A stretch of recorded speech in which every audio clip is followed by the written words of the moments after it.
as you've seen probably from my advert, I'm Kyle, the owner of Hi-Capa Hub. I'm very in the middle ground. I don't want to get involved in all the Yeah, drama and yeah, stuff. yeah. And then they all flew out, and then within a week, everyone had issues. Yeah. I was like, what is going off? And then I ended up having a big, massive phone call. I will have a team going over and playing as Hi-Capa Hub team. Right. Oh, okay, right. This is a great one because people are probably going to disagree with me. Who is the most underrated player in the UK right now? Yo, what is going on, guys? Welcome to the Speedsoft Large Podcast. I'm your host, Caleb, and in today's episode, we are joined by a very special guest. We are joined by Kyle, Mr. Hi-Capa Hub. Kyle, how are you doing today? I'm very good. Much better for seeing your beautiful Wow, face. what can I say? I mean, likewise, of course, likewise. And obviously seeing that lovely intro as well. And Yeah, it intro. literally, when you did it in D23, when you was doing your little interview, I understand the pressure now. I understand it. It's at least you're in front of me though. It's yeah, you was loads last time. I can't speak in front of crowds. I can't believe that I got corrupted. It'd have been good to see that. And after I got back, and I was talking to Walks and Jacko, I was like, you know what? I actually do want to see it because I think it'd be quite funny with Menzies because I had no clue what I was doing. His little prep talk. Yeah, and then I think I did all right at the last bit, but honestly, anything like that, I just can't remember it. Can't remember it. And then it was the same when I went to Speed Arena, and shot it there. I think that was like the first bit I managed to smash out pretty well, and then the middle bits I was like, what do I need to say? So T's there, Walks is there, Sal's there, and Jacko's there. I've got two big massive cameras in my face. And I was like, what do I say next? I was like, say this. And I kept messing it up. And I think it did it on the third one. I was like, right, that's got to be it now. Because everybody was waiting to get back on the field. And now they're just taking up all the time. I was like, I'm so sorry. It's the ones that ran on the NSL stream, didn't it? The ones that Speed. Yeah. It was a good little lad. I liked it. It was good. They've done a proper good job. Walks and Jacko's done. They are killing it. And the videos before were done by some other guy, but it was just mostly like product photos. And we did him in the unit, and he had all the backdrop and all lighting and stuff like that. And I was like, oh yeah, this is cool, but it's cool, but it's just not it. Yeah, it was good to show him off, but like not what he was after. No, I like all the speedsoft stuff. So if it's in like the speedsoft seat, like I never liked the speedsoft. No, I've changed that. It's not that I never liked it. I just didn't think it was a bit of me because we'll get into this later. I started all like not milsimish, but like woodland, and then now I just absolutely love the competitive side of it. Like but I don't give a shit what anybody says about you're running around in paintball gear or all this. So paintball gear is fucking cool. Definitely it's cool stuff. And everyone's like, oh, you're running around and you're shooting at this amount of. Yeah, that's cool. Shooting 30. If like TT, if you can get like that many BBs off in a second, it's outrageous. That's cool. His trigger finger is literally ridiculous. Yeah, it's stupid. Absolutely right. No matter what gun he picks up, he's just outrageous with it. But yeah. So we'll go to the start. Tell us a little bit about yourself for the people that do live under rocks these days. So I'm, as you've seen probably from my advert, I'm Kyle, the owner of Hi-Capa Hub.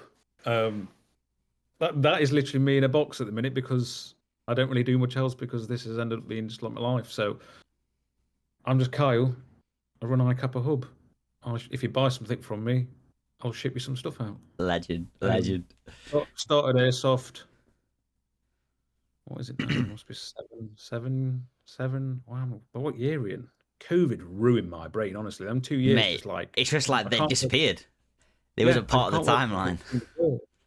It might have been 7 It's mad to years think ago. how long that was as well, by the way. COVID was literally like, what, three something years ago now? Well, that's when it finished. It started 2021 because I set the business December. I launched the business 17th of December 2020. And then by the time March came, COVID was around, everything was locked down. I was like, what a great time to start something up. Brilliant. What a rough mistake. But anyway, it worked out for the better anyway. But yeah, so 2020, then it was 2 years we were shut down for. Them 2 years are just the wildest 2 years ever because I can't really remember anything from them because it was just the same old same. You're stuck inside, can't do anything. Everything's just a bit Yeah. weird. So whenever something crosses and it's before then, it absolutely muggles my mind up like it's ridiculous. So I think I started I started Airsoft 7 years ago, I think, roughly, with my dad. Actually, I've actually heard this story on Patrol Base, but Yeah, so obviously this was tell on us the this story was on about how you got into the airsoft. Coal base. So before all this, I was like ran events, a place called Adrenaline Jungle near. In fact, where are you? Oh, you're Leeds, aren't you? No, Mansfield. In fact, you'll know Adrenaline Jungle. You know where Billthorpe is? Yeah, As if you're going to Wolverhampton, just before Centre Parks. yeah. There's a road you go left down there. It's like Adrenaline Jungle because I used to live in Rainworth. I think I have seen it. I think I passed it. Yeah, so I used to work down there. There used to be paintball. So originally I was around paintball more because I used to be marshalling for paintball and woodland sort of stuff. And then every now and again, me and Dad would go paintball because we used to do stuff together. And then we went to skirmish in Mansfield, which you'll obviously know. Yeah. And then whatever day we went, we've seen people running around with like these guns that look real. And I was like, what the hell is that? That looks cool as hell. Like everybody's little dream when they was younger, running around in some woods with a stick, weren't they? Playing with an absolute weapon. And then we're seeing this, like, oh, this is cool. It might be something to sort out. But that was, and then years went by and was like, we've got nothing to do. Because then we did clay pigeon shooting for a bit. And then we said, well, do you know what? We'll get an airsoft to go. So, like everybody does, you'll go out and buy your own gear because you don't want to run around with a rental, buy all the wrong crap, and it all breaks pretty quick. That's literally what I did. Brought the first thing I saw and it broke straight away. I bought what I thought was going to be a really good rifle. My first rifle was a KWA TK45C. So, like a vector looking thing, but it had a longer, not a vector looking thing, like similar sort of vector mag, same sort of like hand thing. Absolute piece of crap, broke on the first game. Like, Nice. Even though it had a MOSFET or something daft like that, and I was just like, this is not for me. Sent it back, and then got it back. It broke again. So then I was like, right, gonna change all the internals, put a gate titan in it, changed for a high torque motor, did all this, and then by the time I'd done all that, ran it for like a couple of games, which were running nice again. Discovered HBA. And then my life was changed forever. The master race. Yeah, MTWs, had them, and then discovered Kappas, and then I think I bought my first Kappa. I don't know if you'll know him, Jake Brooke Wrightson. He works for Patrol Base as one of the techs that does all the bolster armory stuff. Okay. An IPSC shooter. He sold me a Gunsmith Bros Ultra Cut Sliding Gold. And that was like my first gun. It was on a gold match frame, just bog standard, cow magwell, proper basic. But I loved it. Like I love stripping it down, tinkering with it, and buying stuff from Hong Kong, and then waiting 4 weeks for it to turn up. And I was like, like a little kid. So just quick one. How did you actually learn like how to like obviously strip down the Kappas and like build all that? Is it just something that you'd like self-taught or just like YouTube and like not even YouTube? Didn't really use YouTube. It's like trial and error. My dad's very much the same. I think I probably get it from him. Is mechanically minded, so you'll like work things out how they work, and you'll strip things down just to see how they work. But I'm exactly the same. Like from younger, I used to just take things to bits, even though it need taking apart, just to see how it worked. And I did the same with the gun. I was like, what's the worst that can happen? So I just stripped it down, and I was figuring out what all the hammer internals do, where this goes, where that goes, and then it was just. Well, now it's just like second nature, but every now and again you still get the odd gun that's just like, why? Yeah, especially like within the new like stuff that's coming out and stuff as well. It's like new stuff to learn, I'm guessing as well, when something new comes to the market. This can work with this. This can't work with this. Why can't this work with this? Because the tolerances are slightly different, and it's just like Kappas are one of the best things, but one of the I won't say worst, most stressful things. Yeah. Because it's like you'll probably know this. 1 minute they'll work, and next minute it's like, no, I don't want to work. Yeah, literally. I've only like just the one Kappa in my whole time playing Airsoft, and the thing was a beauty when it worked, but when it didn't, like it was just how what am I meant to do with this? It was And it. it can be something as simple. In fact, here you go. This is one of the main causes of Kappas going down. Just this little crappy sear spring. Mm. Oh, but yeah, they can be a nightmare, but I just love them. I love tinkering with stuff. And it's the Yeah. same with anything. Everything I've got now is just like I don't know why I've got so many guns because I need to play more this year. That's my goal. I need to play more. Yeah, But definitely. We need to see you on the field at we're some already point. nearly at April and I still haven't played. Mm. Um, So yeah, speed soft wise, I've never even. I tried I tried it for half an hour at cell site, and then everyone was like, "Oh, my gun's broken, fix it." And before you know it, you're all day fixing guns. I can say It was the same. I can imagine that's a Go on. nightmare. You know, obviously when you know how to fix things, you know, you're good at tech and all that. When you go to an event, I can imagine it's just straight up. Can you help me? Can you help me? And I can see I need, why you don't get the field time sometimes. yeah, I need to start being a bit less soft and going, "Look, mate, playing airsoft. I'm not doing anything today." But it's the same even at bunker when I go there self Yes, store. I need to stop doing that I because it's like I remember I get speaking stuck. to you before the comp, and you was like, "Yeah, I'm not teching today." I think it was like an hour in. I was just like, I saw you there. You had a gun out on the table, just in piss. I was like, It's "What like, happened, guy?" I need to just not do it because then I'll spend all day. And if it's not perfect, it just bugs me, Yeah, nah, I can imagine. ruins me like completely. Mm. But that's literally it. And it was started up on very little money, which was my own money because there was a rumor going around that I got gifted some money, but I actually didn't. Oh, so this is the Uh, beginning of Hi-Capa Hub, is it? Yes. yeah, I started like I've never built a website or done anything website wise. Didn't know how to run a business. Didn't know how Mm. to do anything. It was literally just I reached out to some companies and like, oh, can you do wholesale accounts? You've got a company? No, no, then sorry. Mm. And then there was this one place I come across, and it was like, yeah, if you spend so and so much with us, and I was like, all right, okay, then what's the minimum order? Because I was like, what is the minimum order? Because I've got literally no money. You'd never be able to put an order in for this amount anymore because you'd buy 3 frames and you'd be money gone. Yeah. But it was like, yeah, 2 grand, and then you can Fuck. buy from us. And I was like, I've got 2 grand. So there you go. That was all I had in my savings, 2 grand. Damn. And I bought it and I thought, God, 2 grand's a lot of money. Like back then, well, back That I'm is a lot. saying it like it's the 1980s. It was literally like 6 years ago. I'm not saying 2 grand's not a lot of money, by the way. It's Mm. just Yeah. I mean, this tiny little box turned up. I'm not even kidding. This tiny box. I was like, oh Yeah. God. How is And I was, that equaled that? yeah, I was like, how is that 2 grand? I can imagine. I mean, I'd love to pay the prices that I paid back then Mm. because everything's gone up. Like Oh no yeah, matter yeah. where everything's gone up.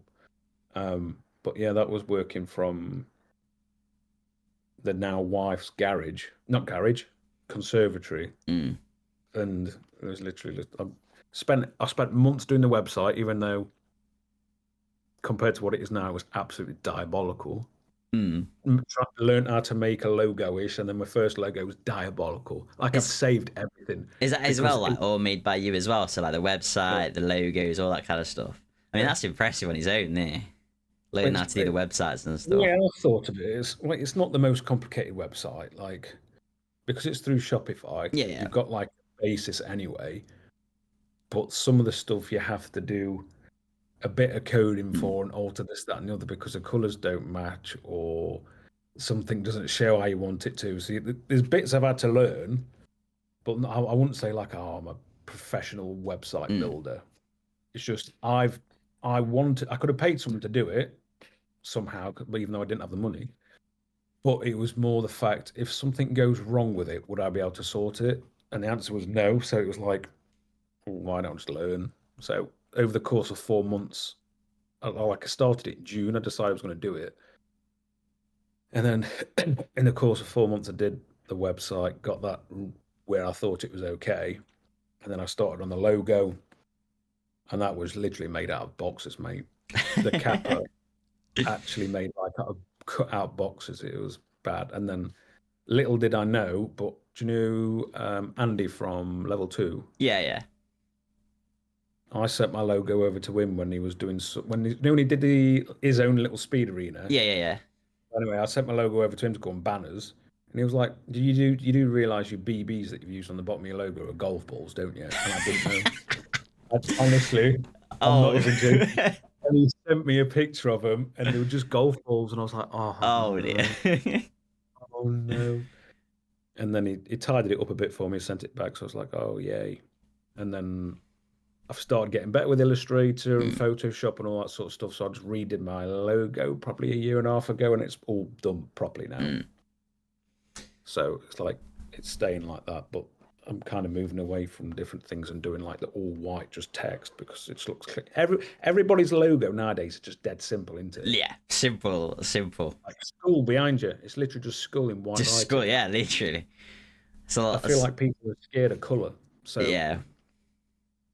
So I don't know, simplicity, I suppose. Yeah, easy, I guess. That's literally it. Literally. Boring. Yeah. So obviously you've come a long way. Obviously I remember coming to you many years ago with my Kappa, and obviously then I think you was still working and obviously doing this on the side. Obviously you was doing it outside of, I think you was doing it like in your house and that. And obviously now you've expanded. You are in an office, is that right? Yes, in a unit. There's going to be more going on there as well. So yeah, we moved into a unit June last year because I was in a spare bedroom in the house because I was like, plenty of room. It's only small bits, like Kappa bits are pretty small, to be fair. You can fit a lot into a little room. And then I outgrew that, and then I converted the whole garage, which was April 2023. Yeah. And then like loads of room in it, absolutely tons. And then within 6 months, I was like, oh no. No room. No room. And then started to hunt for a unit. Went to go and view a bigger one. I was like, no, that's too big, that is. I don't really need something that big. And now I kind of regret it. I should have gone for the bigger one. Yeah. I mean, this is plenty big enough. Like I've got one middle room still empty. Wife's moved into the other room because she got another job, so she's working from home, but she's in the office. And then I've got one stock room in there, but that stock room's now getting full, which is great. And then super dead stuff's coming, and that's filling that up. So the middle office now we're going to turn into a showroom. So it's not going to be like a constantly open shop. Yeah. Because I don't want it to be a constantly open shop. I want it to be this is exclusive stuff. What we'll probably do is Fridays open from like 12 till 6 or something like that. So if you need anything BB wise consumable and you need it for the weekend, rather than buying it in site, where, let's be honest, if you buy it from sites that can, depending on what site it is, be a little bit more expensive because you've got nowhere else to go. So you can come pick them up Friday, and then the plan is potentially, I mean, I haven't settled on this because I like having my weekends off to spend with a little one. Yeah. Open every other weekend or something, or once every other weekend. So it's not going to be open all the time. And a lot of the times, if someone does want to come, it'll be by appointment only. Yeah. Because I've still got loads of stuff to do, but if I can like book you a slot in for say an hour to come and do stuff, or you want to talk about building a rifle or a Kappa and stuff, I can go through it. And it'll be a bit more special, I suppose, rather than just being anybody that comes in. You can sit down. Yeah, a bit more. It's that personal experience as well, isn't it? As well, walking them through it. Yeah, but it's been laid on Monday, and then electrician's going to be in soon, and then it's all going to be redecorated and get all the furniture ordered. So mid-April, no, probably it's a bit end of April, I'm going to say. It'll be done. Is that where so I've seen, I can't remember who's, it might have been your story or T's story. I saw like the Hi-Capa Hub, is it glow sign? Is that what that, to do with that, is that? Yeah, that's going up on the wall because I love lights. It looks nice. Lights. It does look really nice. There's going to be that in there, and there's going to be some other bits I can't really say because exclusives.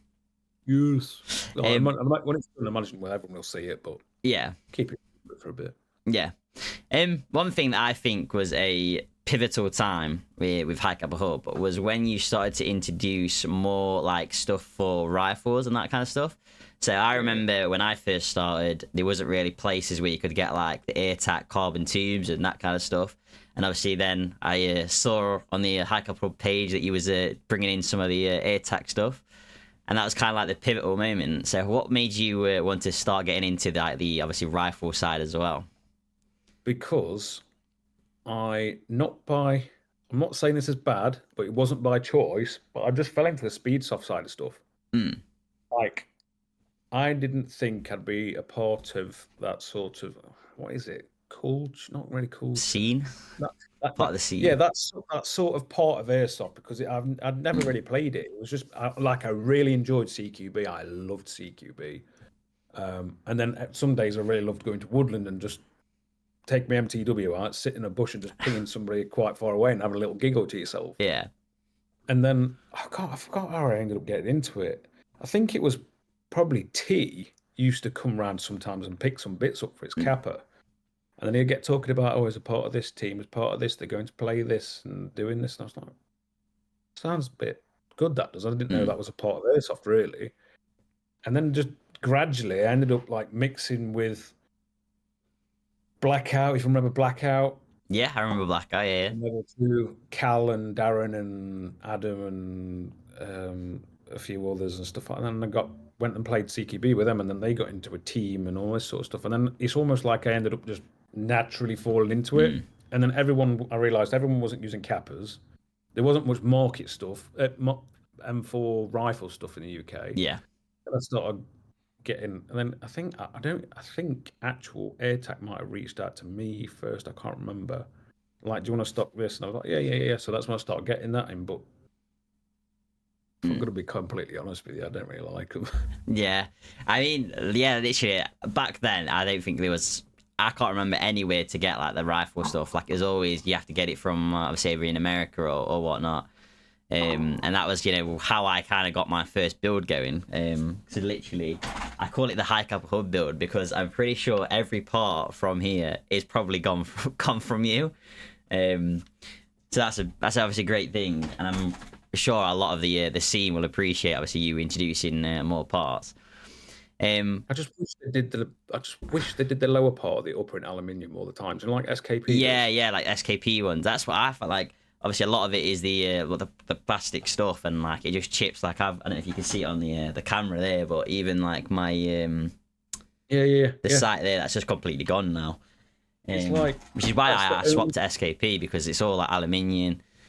So that's the only reason I stopped selling them, because it's like I got a first batch in, and then the amount that I had back because they'd been shot and they'd smashed to bits. It's like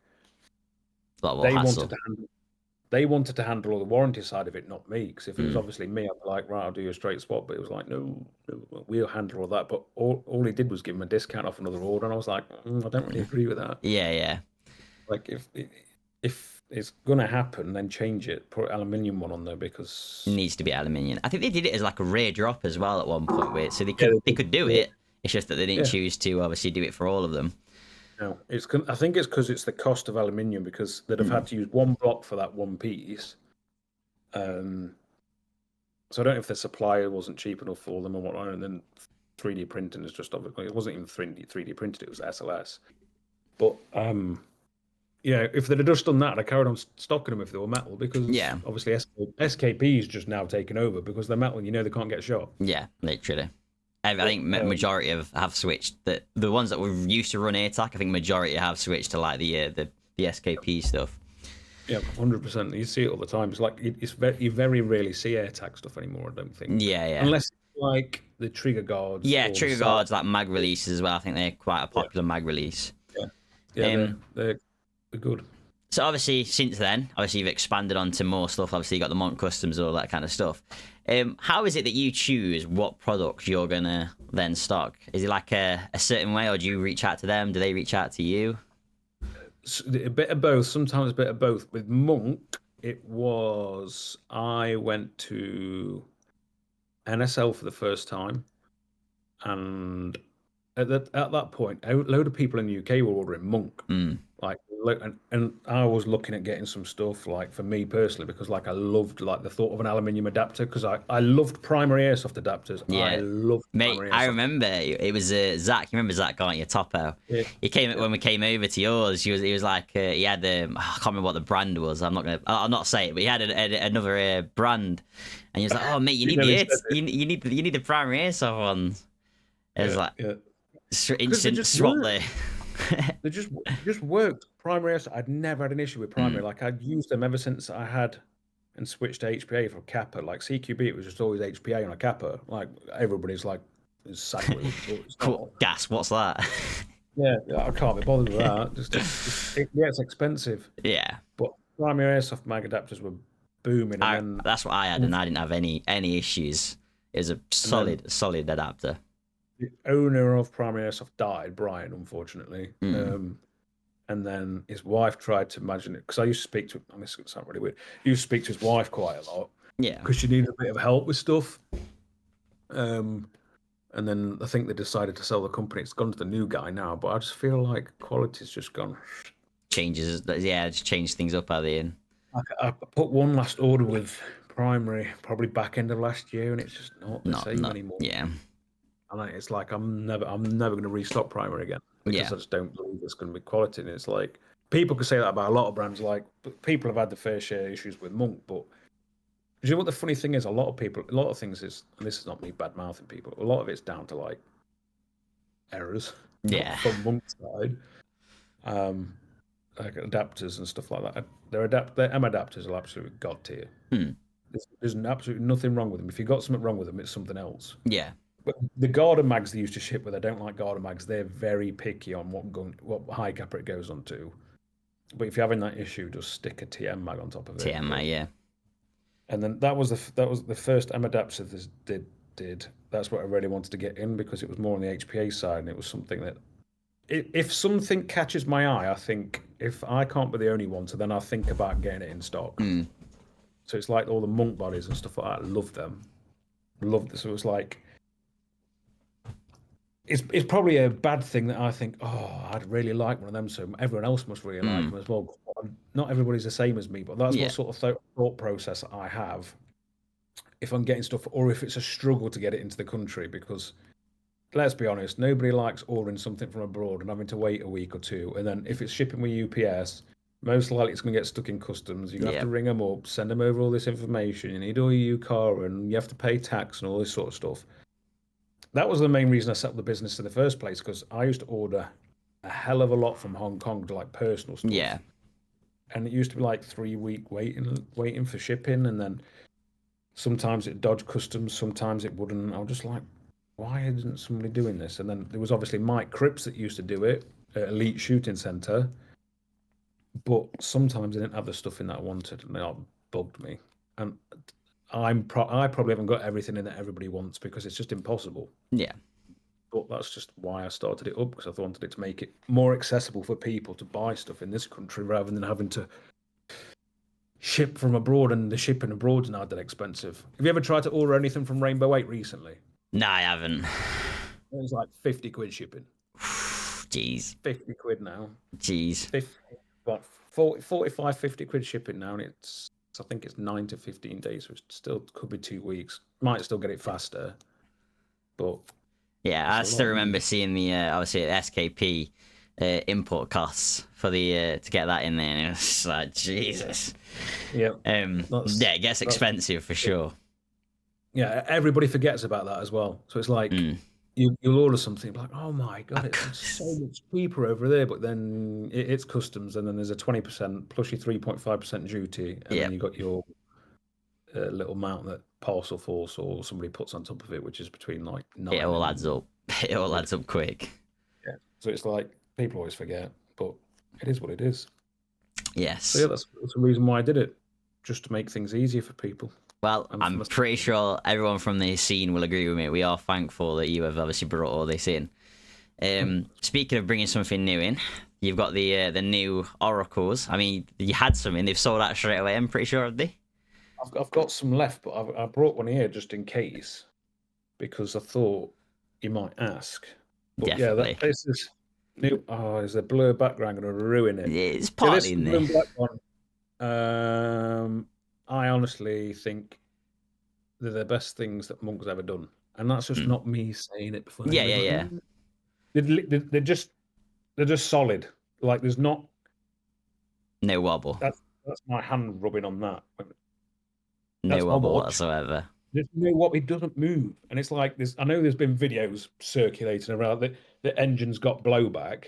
Mm. You've probably seen it. Have you seen it? I think I've seen. I think Zach mentioned it to me about it was like a Yeah, prototype or something that has gone out. yeah. That messaged me. It's literally impossible. See that screw down there? Yeah, yeah. That holds the engine in. Before, when that video was taken on the prototype, that screw wasn't there. Wasn't there? Yeah. And there's been other alterations up top, but it's literally impossible. And like, even with the magging, there's very little wobble. In fact, you'll see this is coming on the weekend. Is this?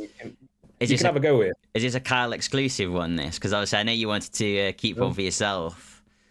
No, I'm gonna have a special one. Have you seen any of the special anodizing ones? I've seen some of the bits on there. Yeah, some really nice colours and like splatters in there. The line, well, I can't remember the called, but the brush strokes. I want one of them. So no, this isn't. This is gonna be, I think, a have a go with it gun because it's all set up. Got all the Gorilla. Well, still obviously stock Polestar board, but we've got Gorilla FCU because they got to you. If you don't use a Gorilla FCU, something wrong with you. But yeah, this was what I'm going to bring at the weekend, and then people can have a go with it and see what it's like because you're not going to be able to see it. You're not going to be able to see the alignment. I think that's one of the biggest like issues as well with obviously a lot of people's rifles. Like the alignment, it's always a hard one to get right. No, you cannot. You can't see. It's impossible. You'll see it the weekend. Yeah, yeah. It's literally the fact you can tune it and make it absolutely perfect is just outrageous because that is the biggest issue with things. You always see people with scratched up nozzles and the end of the engines and stuff like that. It's because it's rubbing on your hop unit, and it's like you cannot do that on this. On that, yeah. The alignment's always going to be perfect, and you don't have to use like. Oh, I've used everything to shim gearboxes, like to sticky Velcro pads, 3 of them piled on top of each other, and it works, but it's just a bit crap, innit? This is just honestly, this is the best thing that Monk's ever made. Are you what day are you going down on? Are you going down Friday tomorrow, or are you going down Oh yeah, tomorrow at 4:00. We're leaving at 4 because we'll wait for all the orders to leave, and as soon as the orders are gone, I've got to go and I can't tell you the next bit. I'll be on the way. Okay. Well, we'll catch up tomorrow, and if you want, I'll do a little video on it. That'd be nice to do a little video on it. Have a pop with it. It's good. But I'll show you another trick as well. It's so balanced when you put. I remember seeing this on your live stream with a tank. I can't get over it. You just Kurt told me from Monk to do it. And I was like, nah, this is gonna fall. Because you had one of them massive ones, didn't you? I can't remember what CI it is. You had one of them massive like tanks, didn't you? And it's still balanced. 68, and then I had a 13. No, I had a 68, and then I put a 26 peanut one on. And I was like, I'm not going to balance. Rubbish. And I did it, and it literally just swung. And I was like, I literally cannot believe it. That's great. It's so light, and everyone's like, oh, it's copied off of. I'm not bashing Vinci, whatever his name is, but I can't see how it's copied because it's just not. Yeah. I don't know. I'm very in the middle ground. I don't want to get involved in all the drama. Yeah. Nothing to do with me. Easiest way is to stay out the drama, right? Yeah, I don't want any drama, mate. I'm an easy man. I just do things for stuff that I love. So it's like I love this airsoft. I love this sort of these products. I just like doing. But that mega proper lightweight as well. It's weird. It's just weird having a solid gun because even on MTW that still rattles. Yeah. This just doesn't. What's that rattling now? Oh, there's back sleeve, but it just doesn't move. It's wicked. So yeah. So obviously looking back, obviously what 4 or 5 years ago, obviously the stuff that was available that was on the market was a lot different. Obviously you still had the ESGs, but you had like the polymer ESGs and all that kind of stuff. How do you see it going even further now? Because obviously you've got to admit this is obviously a bit of a benchmark. Obviously got this kind of like stuff where it's like you can align your nozzle and that better. Like how do you think it's going to go even further? I think ESGs they will stay roughly what they are, but I think they might go back to regs or something slightly different to ESGRs. That's not me saying I'm letting a teaser out because I genuinely don't know. And then I think things with guns. Like have you ever stripped down or seen the internals of a QCU from Mac? No, I haven't. Is that the one where you can adjust the hop? Is that what I'm thinking of? Yeah. I've not stripped Very, them, but very good guns. Very good guns. Very, mm, very good. I mean, set the hops a bit tedious because it's literally like you're doing eighths of turns yeah. to Loctite it and stuff like that. But once set up, the run beaut. But in there, they've got a thing called quick disconnect, which I really like, and I wish every company I would don't do know it. exactly what you mean. So it's got like two. It's like an elbow, two joints, and it goes into the sits in the back. So your line always goes from your ESG up to there, and that stays still. So you can take the upper off still. I just think that's so handy. Yeah. Or so that sort of stuff. I think I hope Monk later on sometimes incorporates into that because I think that'd be really good. I think it's the way Airsoft's going to go is just make things a bit easier. What I'm Gearbox, surprised.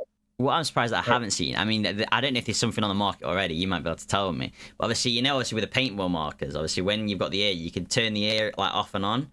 Obviously with yeah. paintball, with the airsoft rifles, I don't think there's any that you can have like that switch where you turn. Is there? Do you know the? I mean, these are crap anyway, but I'm just going to say the arc rifles.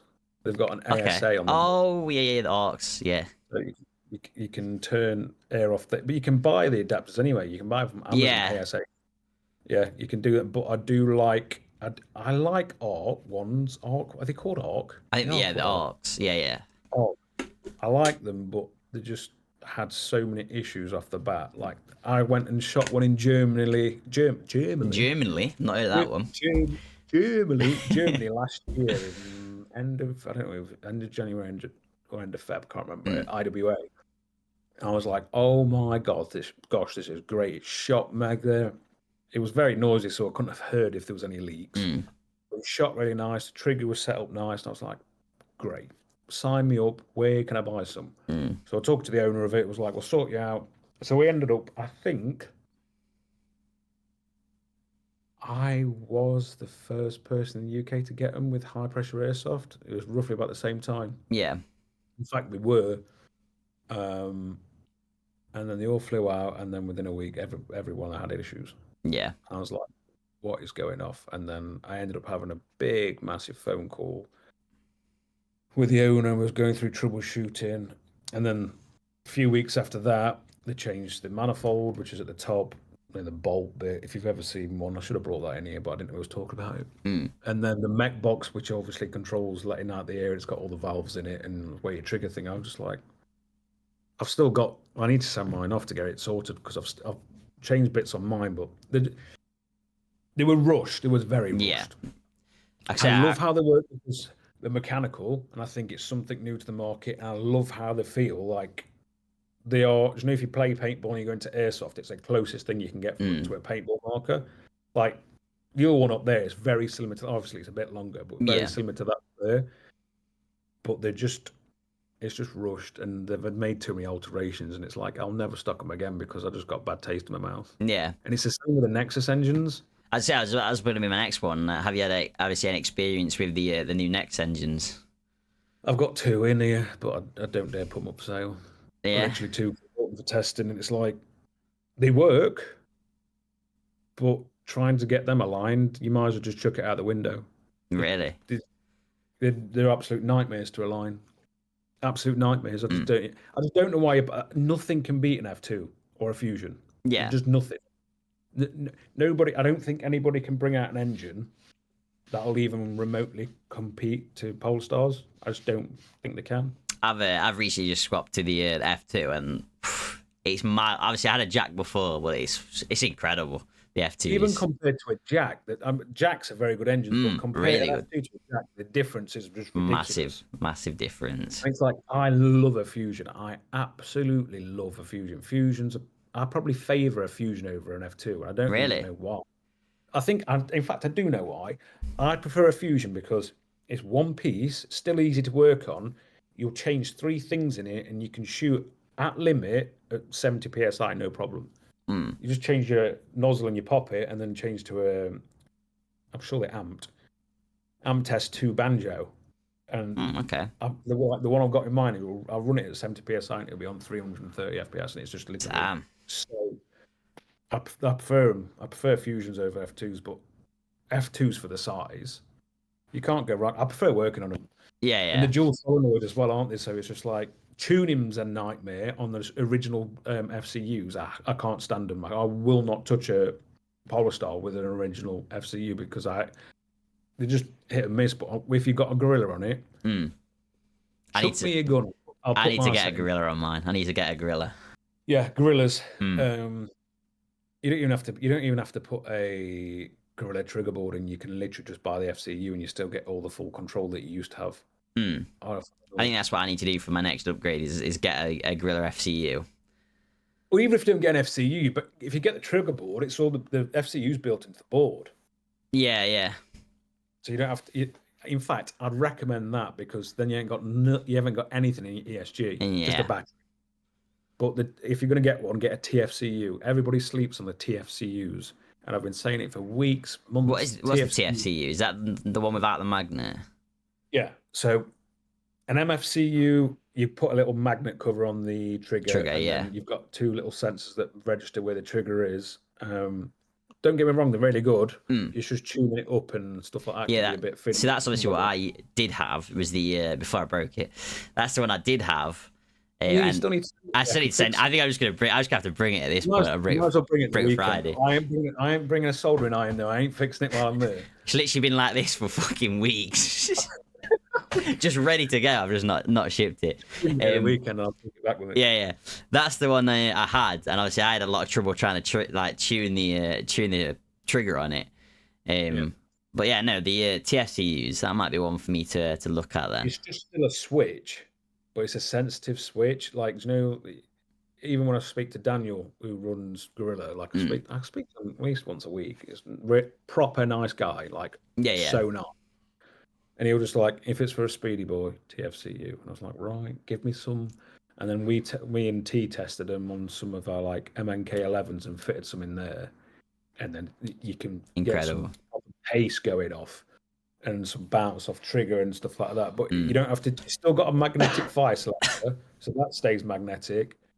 But the trigger's just like a normal switch, like you would on a Polestar. Yeah, not clicking or anything like that. But they're the daddy. I love them. They're like my favorite trigger board. But Gorilla in general, I just love Gorilla stuff, and that's good stuff. Gorilla. We win. Yeah, really quality stuff. One thing I forgot to ask was what actually made you obviously want to start Hi-Capa Hub? Right, so bit of backstory. I don't know the original dates. I worked at Tesco in Mansfield Oak Tree. Yeah, Oak Tree Tesco. Oak Tree Tesco. I worked in that bad boy. I was in the phone shop, which was great. Until I realised, God, I'm getting a bit old now. I probably should get a proper job. No offense to anybody that works at Tesco phone shop. It is a proper job. I just felt like it wasn't for me. Just for context, how old are you, by the way, if you don't mind? Right, how old do you think I am? If I remember correctly, I think you're either late 20s or early 30s. What are you going to go with? Just looking at my lovely face. I'm going to go like... wrinkles. I'm going to like 29. Oh, mate, you're just saying it to be nice, aren't you? Right, is it older?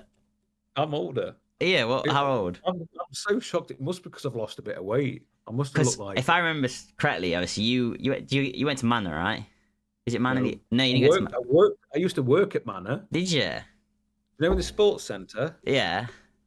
I used to be like... Did you? You used to be in there? Yeah. I used to work at Manor. Because my dad used to work at Manor as well. You probably know my dad. Who's your dad? The D&T technician, Adam Beaton. He worked in D&T. Design and technology. So I think when I was there, it was like Miss Kerry. Is that her name? Yeah, Miss Kerry. Was it around that era still? He was still there, yeah. Miss Kerry. I remember Miss Kerry, and I didn't even go to that school. she's like the head teacher now. She's like the top dog. Yeah, I used to go. Dad's worked there for years. You would have seen him because I definitely probably would have seen him then. But yeah, then I got a job at Manor because I used to live in Woodhouse. Up And I with was like, us. I don't know what the hell you call it. The sports hall thing. If like there was an event, I used to go and set it up, take it down, shut up, Mm. take bookings, all that sort of stuff. And then I did in summer kids club stuff. Yeah, yeah. Worst thing. There are. Worst thing. Where? Worst thing ever. I actually, when I was really young, like this was before I went to the secondary school. I think I went to a few of the summer ones. You know, like where my parents wanted something to do and like they didn't want me there. It was like fucking Yeah, shoot you him off just to got summer lost. camp or something. Oh my god, honestly, we used to get like bounce castles out of stuff. I was ruined by the end of the day, I like can imagine. ruined. I was just like, I want to go home. Just I'm tired. Get me a kebab. But yeah, I worked there. We'll go back to the original thing anyway. I worked at Tesco in the phone shop, and then I met So early 30s there, just to confirm. my age. I'm 33 in 2 weeks. Well, okay, I was 2 weeks, quite. is I it? mean, not far off. 8th of April. When's the 8th of April? Is that 2 weeks? Yeah, something like that. Ish. 2 weeks, 8th of April. I'm 33.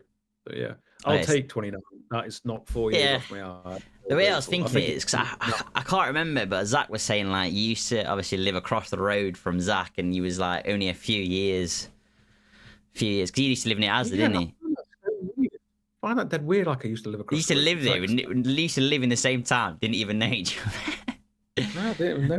It's like I Wow. can't remember what he said, and I was like, didn't even Mm. know, mate. So, oh, what was So, I saying? so Tesco's. So it was Oh, in Tesco, the yeah, Tesco. Tesco, and then I was like, right, I need to get like a more of a grown-up job. So then I Mm. got a job with a company called Pendragon.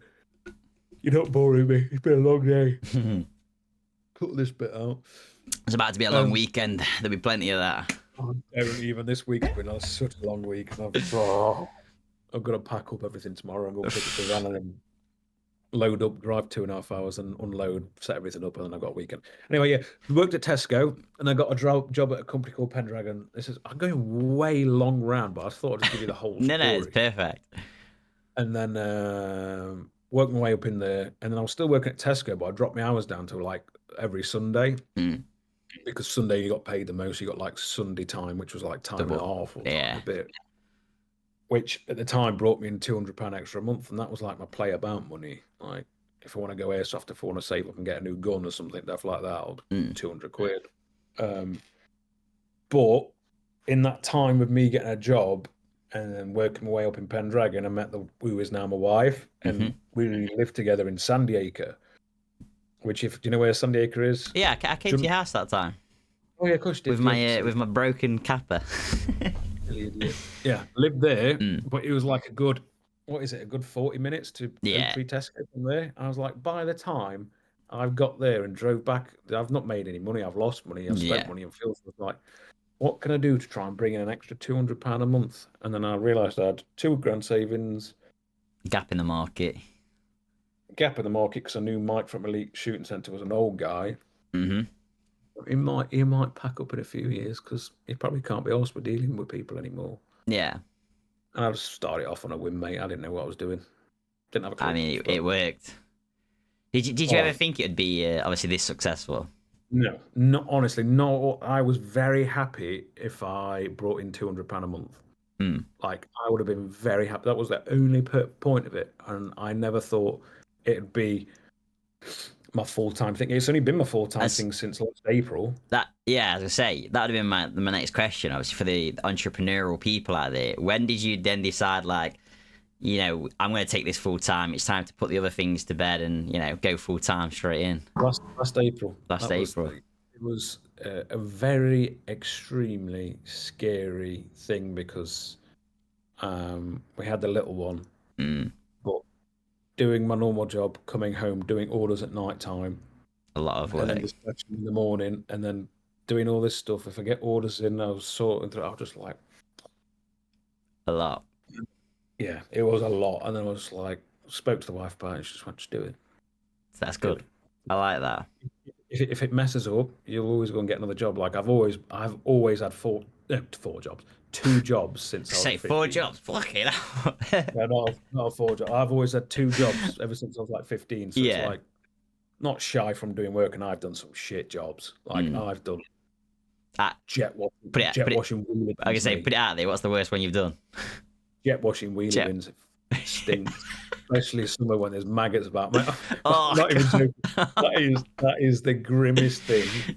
Mm, And the second one is it paid well, but I used to do roofing, mm. fiberglass roofing, and then that was just God, winter in time. I bet that's a nightmare. winter, honestly. In fact, do you know Mansfield Church? You know, next to the Tesco in Mansfield Town Centre, you know the big one. Yeah, yeah, There's a church across the road from it, isn't there? yeah, yeah.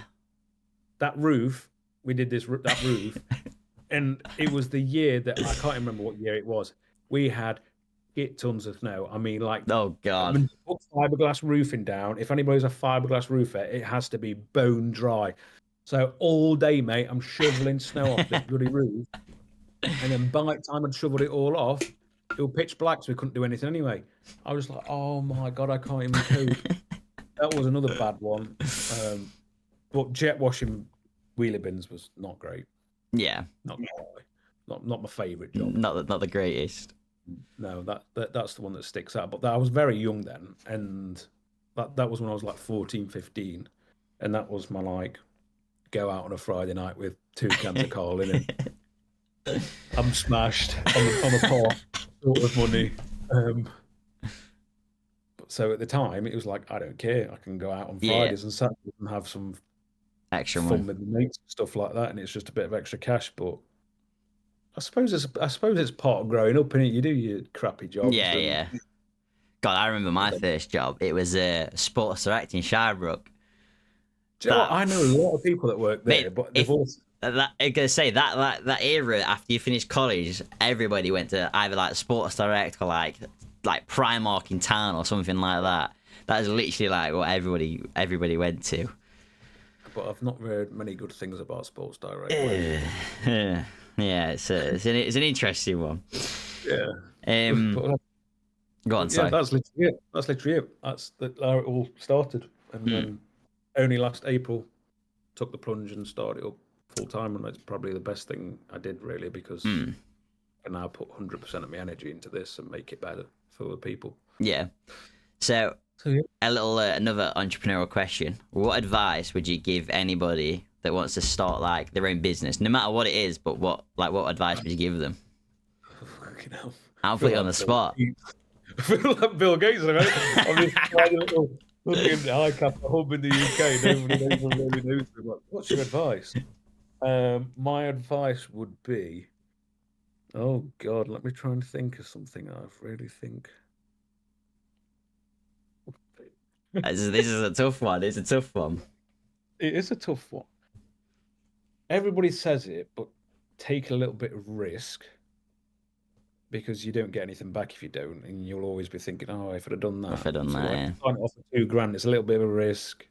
But there's amount of times, like the whole business thing, I've done some pretty stupid. I've been burnt. Like, Yeah.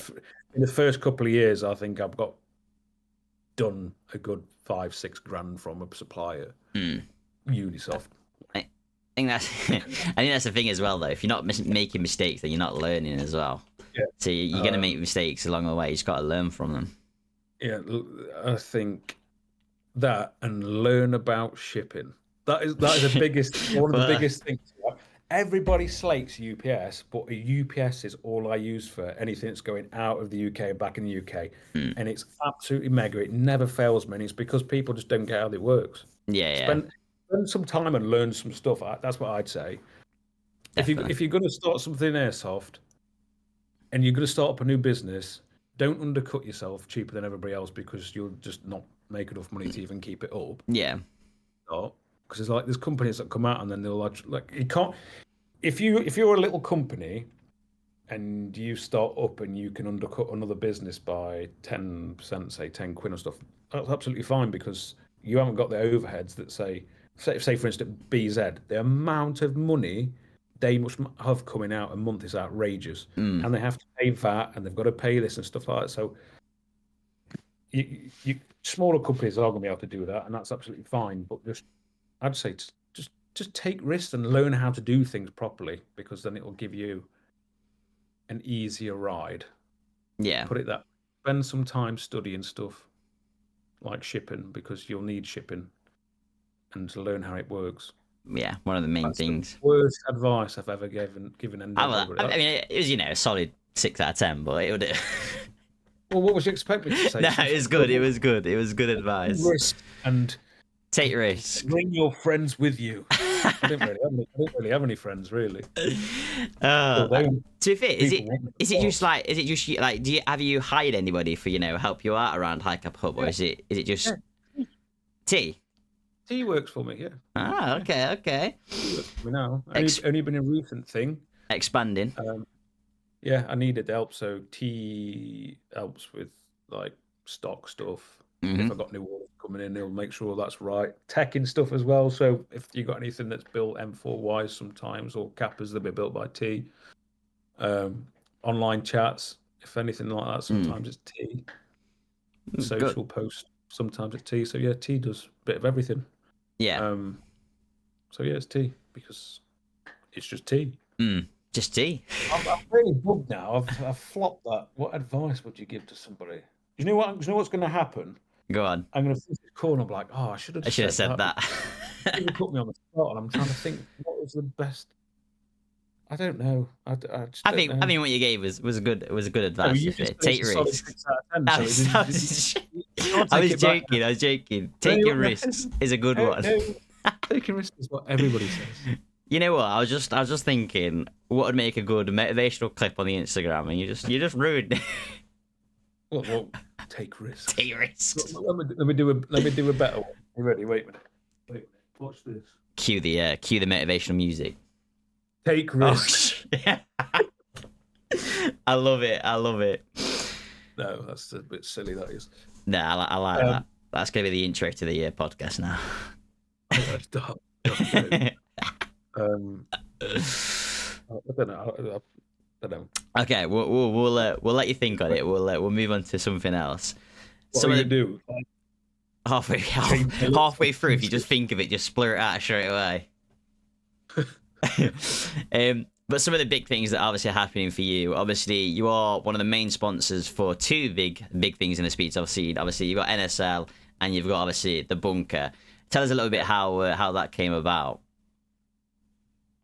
So bunker was, do you know what? Bunker was really weird. I'll start with bunker first because it was only, I didn't really know Luke, and then I think it was last year. Did I come to an event or something last year? I think it was only last year. It was only recent. I got talking to Luke back end of last year. Come to an event. I was like, this is bloody mega. Like, this is what we need, because there was nothing here really. As I say, did you get to NSL before you obviously saw the bunker? So that must have been like amazing feeling, seeing like obviously we've got something now like this in the UK. Yeah. So we had, first off, we had Andy's level 2, that little speed arena, which was like a 3v3 size, wasn't it? Yeah. That was mega. I absolutely loved that. So as soon as he told me about that, I got involved with that because I was like, competitive shooting. Yeah, he was in the obviously that era as well, level 2 era. Get that in. I thought that was like bloody brilliant. And then I think he had a lot of people moaning about stuff, so he was like, I ain't not too stressed. Why am I doing it? And then I went over to NSL in the COVID thing doing it. It's 2022 or 2023. And then that's where I took on, spoke about the whole monk thing as well, and got monk on board and fucking monk. But I just loved the atmosphere. It was like, it was nothing I'd ever seen before in Airsoft, and everyone's like proper jolly and everyone's loving it. And it's when Houston Heat played. Oh god, that one. Second to none. Was it second to none? No, it was 2 paintball teams. I'm sure it was Houston Heat. Oh my god, that's embarrassing. I can't remember. It could have been second to none. I think it was. I think it was second to none. Because McSwain were playing, wasn't it? It was like mixed. It was like the OG second to none as well. So it was like McSwain, Junkie. Yeah, that was like the first night when I got there. That was like an event sort of thing, and then the whole weekend were just like it was Nations, right? That you went. Yeah, it was the Nations.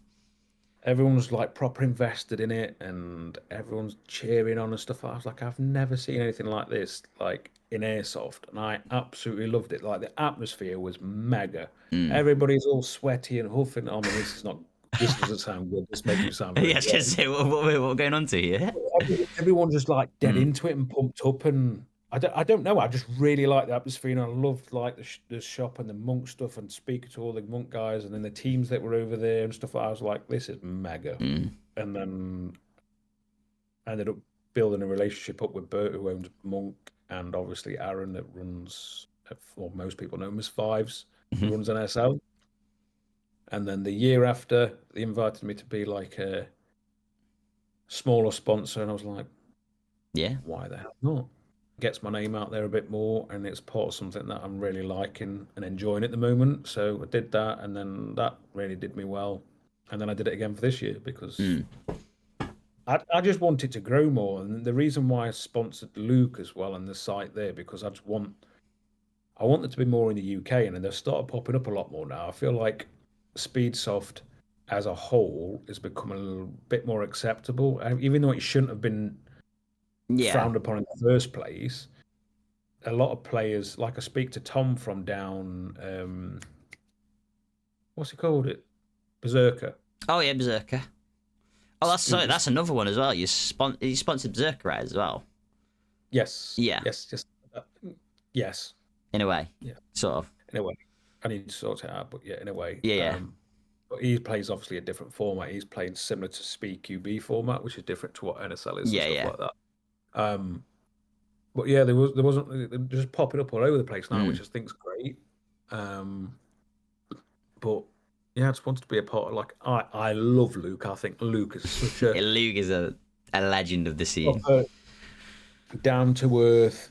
He just solely does it for players, Yeah, and no, that's 100%. that's what I really like. It's like it just he just tries his best to make everybody else's life good, Mm. which I just love that Yeah, part yeah, of it. I think you can't really ask for anything more, and then you obviously get the odd dick that tries to just make out, oh, he's doing this, he's doing that. It's like, yeah.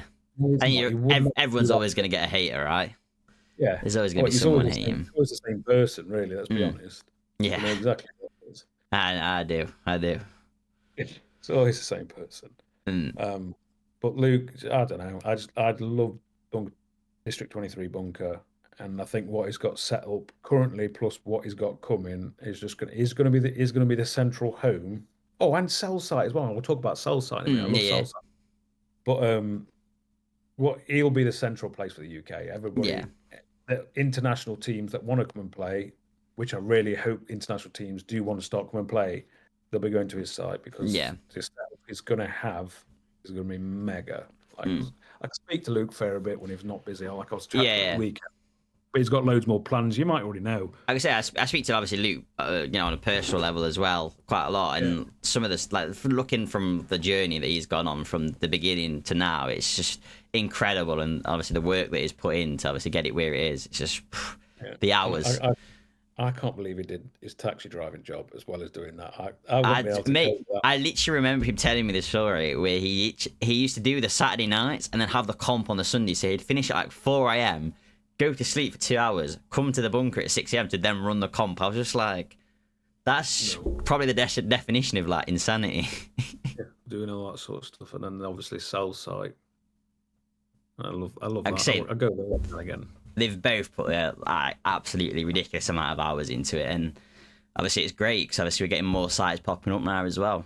So Yeah, that's what I mean. I just think the speed soft, speedy boy sort of game stuff it'll continue to grow. You'll get more and more teams that want to play yeah, because, like, I didn't finish the story.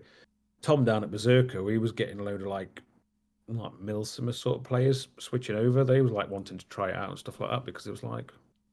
And end of the day, I don't get all the hate about it. People want to play different things and just yeah, leave yeah. them to it. Like I say, everyone's got Some their people, own personal preference, and what's you harm just, in trying the other stuff as well. So people have got like a very negative thought about speed softers like overshooting and shit. But mm. I think speed softers, if you want to class yourself as that, or people that play CQB, are probably the most honest players there is. I mean, obviously not everybody's honest, yeah. but in speed soft game, you get it once, half the time, off and walk off because then they've been it, or even if it's a ricochet, they'll walk off. I just think they're honest. Yeah, Whereas 100%. Probably Milsimmers, not so much. I'm not bad mouthing Milsimmers because I even like going playing woodland sometimes. I'm not a Milsimmer because I ain't got the gear like some of them have, and I don't take it that serious. But I just think let people do what they want to do. If they enjoy Yeah, doing something, do it. Don't need to bad mouth them. What's the point? yeah, no, 100%. Obviously, we just spoke about the being the sponsor of NSL. You also, if correct me if I'm wrong, you also have your own cup. Is that right? Hi-Capa This Hub year, Cup. yeah, in is it April. I think it's April. Or is it June? Can't remember. Yes, I do. So is that a separate event? Obviously, you got Pro Series and all that kind of stuff. Is that like a separate? You could ask me something I don't even know. Yeah, I've got my own cup. What it entails, I do not know yet. Okay. It's not been that far planned. But potentially I will have a team going over and playing as Hi-Capa Hub team. That's yet to be sorted. You Once I literally find out. you're answering my question before I've asked him here. I was going to ask, like, are you setting up a Hi-Capa Hub team? Yes, potentially. Okay. That is the plan. But I need to sort out exactly what's happening, whether it's a 3v3, because obviously it's a 3v3 next month, isn't it? Yeah. Which I believe Tommy, Jacob. Oh my God. Who else is going? I think Hyper J might be playing for them. Who's the last one? It's another OB player. I literally, that's going to be so bad. It's going to watch and think, how can you forget about me? But my memory this week's just. Yeah, I can imagine. They're going over 3-man, and then ideally, depending if the cup won't be just all high cappers, I'm pretty sure it won't be. Yeah. But I need to look out with Aaron and fives and see Aaron/5s, whatever you want to call him. See what the actual gist is with that, and then the plan is to get a team over there because I think it'll just be good. Yeah, no, 100%. Yeah. But yeah, that is a plan. I've got my own cup this year, which will be exciting. I like that. So With your name on it, Hi-Capa. It's like one of them plate things with Hi-Capa Hub into it. I see it. It looks nice. It looks really good. It'll be good. And then and then obviously I'm over in Netherlands so much this year. It's outrageous. I can imagine. There's a lot of events going on. Back over in May, beginning of May for Pros 2. And then I'd like to go to Challenger 2. Surely your Nations, right?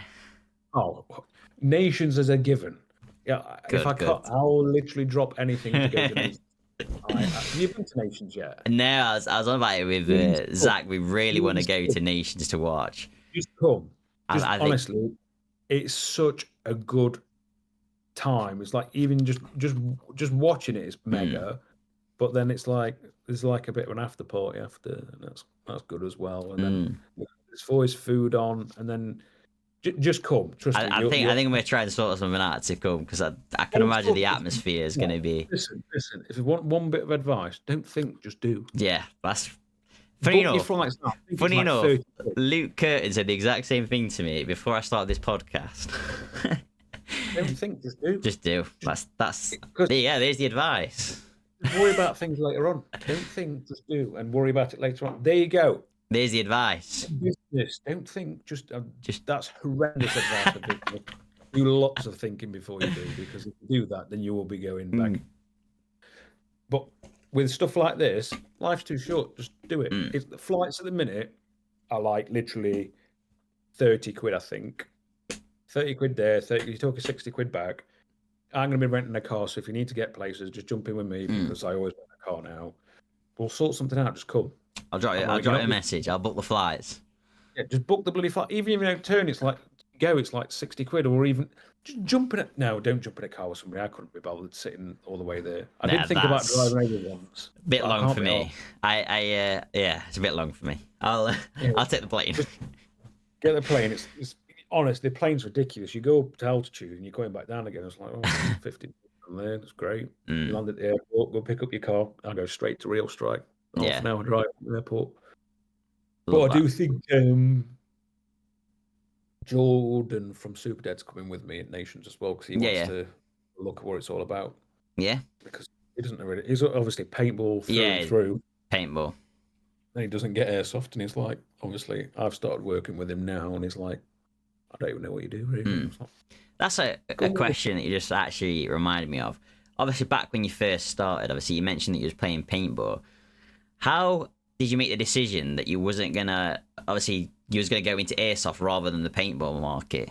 When obviously you were setting up. You know what it is? Paintball is seriously dirty. Mm, I don't hate paintball. I hate saying I hate things because I don't hate it much. mm. Paintball's just dirty. Like the guns when they're caked in paint, they're an absolute nightmare to clean, aren't they?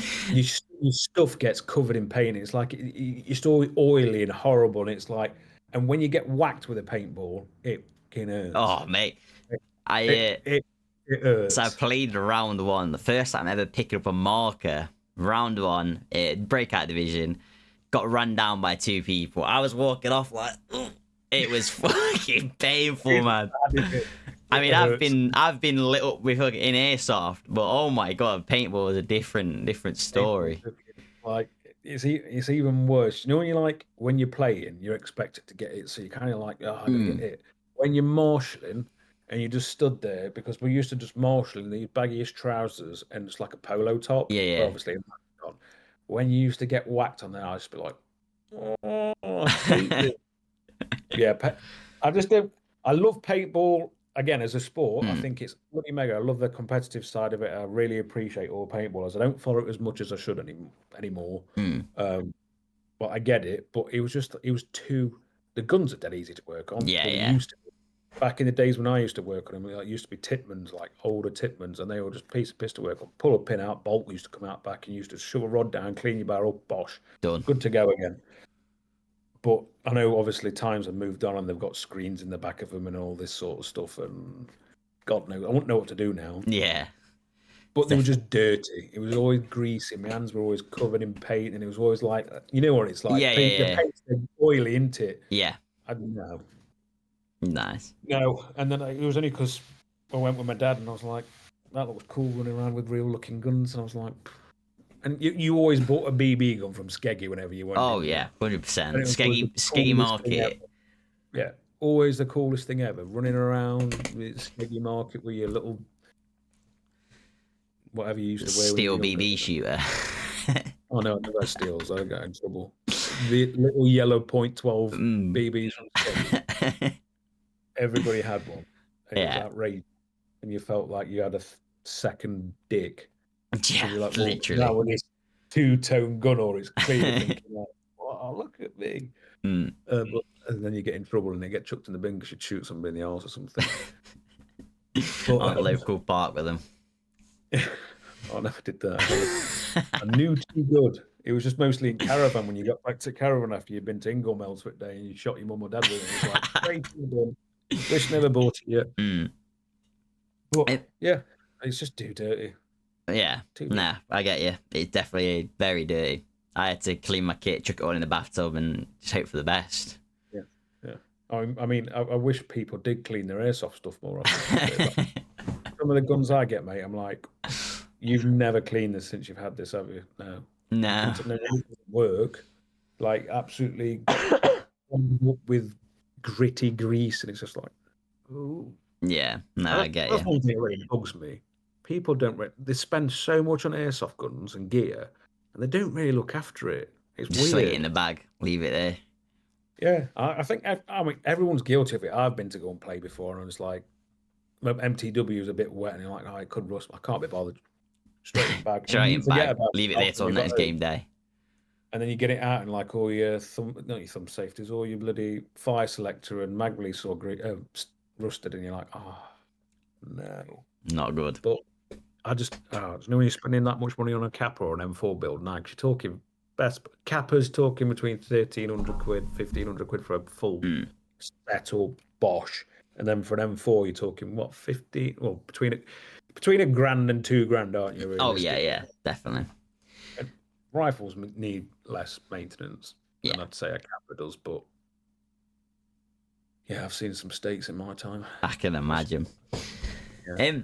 So what I do want to talk about is when are you next getting on the field? Because I don't think I've seen you on the field yet. I haven't seen. You've been in this scene quite a while now. The thing is, Zach keeps asking me, and every time he asks me, I broke my leg, so I've like a broken leg. That injury that always keeps coming back. Yeah, I broke my leg 16 times this year. Fixed itself overnight. It's wild. Mm. No, that was one thing I set for like back end of last year. I was like, right, 2025, I want to start playing more and playing because I used to love playing. I mean, I probably still would now, but it's like the business, and then I've had a baby, and all like life's just like molded into one. It's things have just got a bit hectic and busy, I Busy, suppose. yeah. The last time I played was the end of January 2024 at the Stan in Chesterfield when they first opened. Mm. A And long time since then. then, yeah, it's a long time. Well, I was meant to go and play. Do you know the Bunkers 3 man? Yeah. Was that I was end of January as well. I was meant to play then. Me and T was meant to set up the stall and then jump into the game on D20, the District Yeah, 23. yeah. And then She didn't before I fancy knew it. it, no, I wanted to, but the Yeah. time went away setting up. It took hours to Yeah. set up.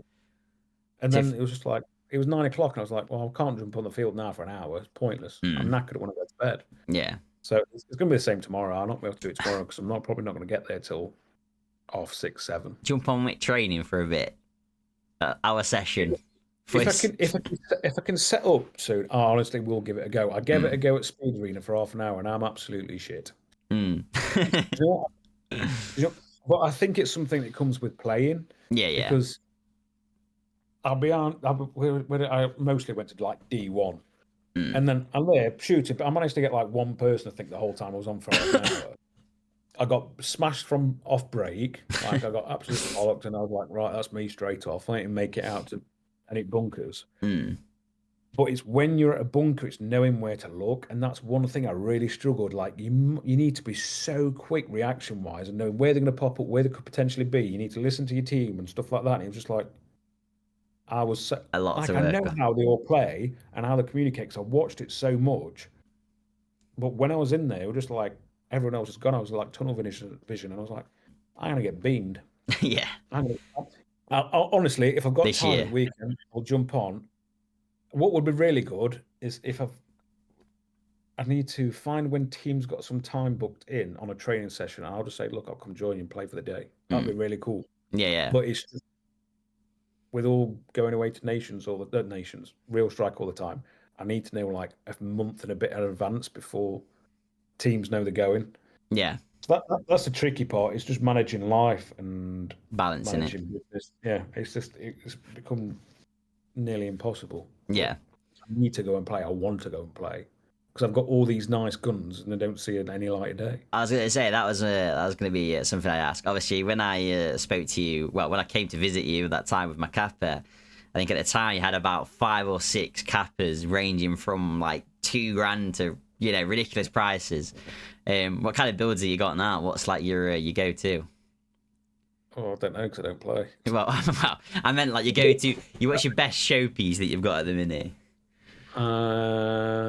Probably my Monk Dio, or the Billy Butcher one I got, like the MNK11 one. But my Dio one, that I had a normal black and red Dio, and then sent it over to Bert to get Cerakoted, and it's nice. That's probably my favourite. Or the Billy Butcher, even though I lost Billy the first Butcher. round. Yeah, Bert named it Billy Butcher. It's like that. It's that teal one with a black. Oh yeah. I think it's in bits at the minute. Is that the one? It's not got a mag release in it because I don't know why, and it's not got a hot in a barrel or hop unit in it. But Oh yeah, I remember this one. If I remember correctly, this was the one that you submitted for the Battle of the Rifles, right? And the one that lost against teams. The one that lost first round, right? Yeah, it was empty. So it wasn't a. No, it's nice. It's a really nice build. It is, but it's not going to shoot. It's got no op unit in it because Yeah. sacrifice that, and it's going to that for the time being, so I can use that at the weekend. Yeah. So, but yeah, this has got fuel in it, speed trigger, ESGR, and it has got a Da Vinci 155, and it is using one of AirTag's op units. But yeah, I love that.